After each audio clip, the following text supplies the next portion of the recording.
I didn't realize I was the other girl in my own relationship until the night his phone rang at 1017 a.m., and he didn't pick it up, which was strange because he always picked up his calls, even spam ones, always curious, always restless. But that night, he just stared at the screen until it stopped ringing, and I remember pretending not to notice, pretending to be half asleep beside him, my breathing slow and even, while my heart quietly sped up, like it already knew something I wasn't ready to admit. I told myself it was nothing, because love teaches you how to ignore your instincts, teaches you how to protect the person you love even from your own doubts, and I rolled over, facing away from him, giving him privacy he never asked for, but always took. After that night, things didn't change all at once, they shifted slowly, like a crack forming in glass. Small and almost invisible at first, but spreading with every passing day. He started smiling at his phone more, the kind of smile he used to give me, soft and distracted, like he was somewhere else even when he was right beside me.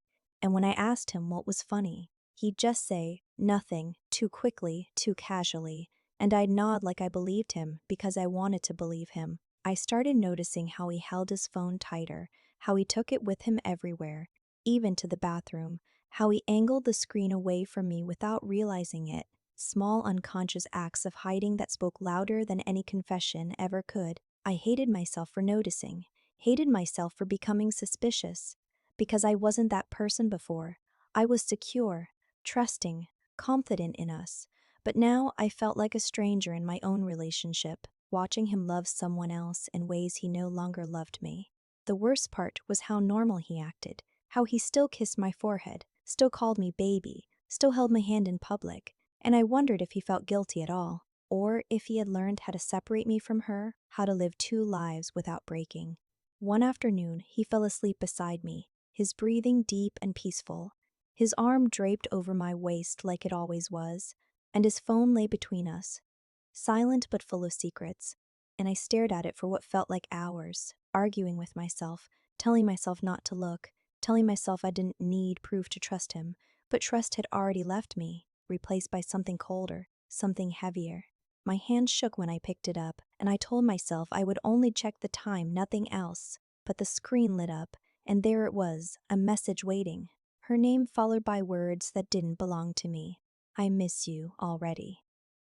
I stopped breathing, my chest tight, my vision blurry, and I felt like the ground beneath me had disappeared.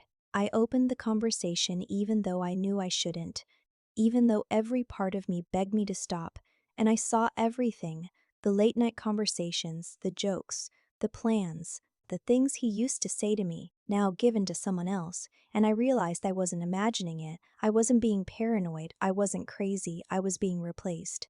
I looked at him sleeping peacefully beside me, his face calm, innocent, familiar, and I wondered how someone could lie so easily, how someone could hold me and love someone else at the same time without breaking apart. I wanted to wake him up, to scream, to demand answers, but I couldn't move, couldn't speak, because the truth had already said everything.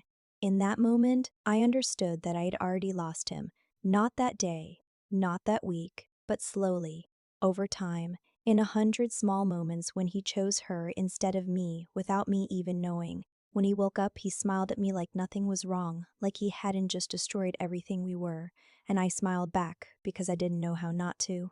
Because loving him had become a habit I didn't know how to break. But inside, something had ended, something quiet and irreversible.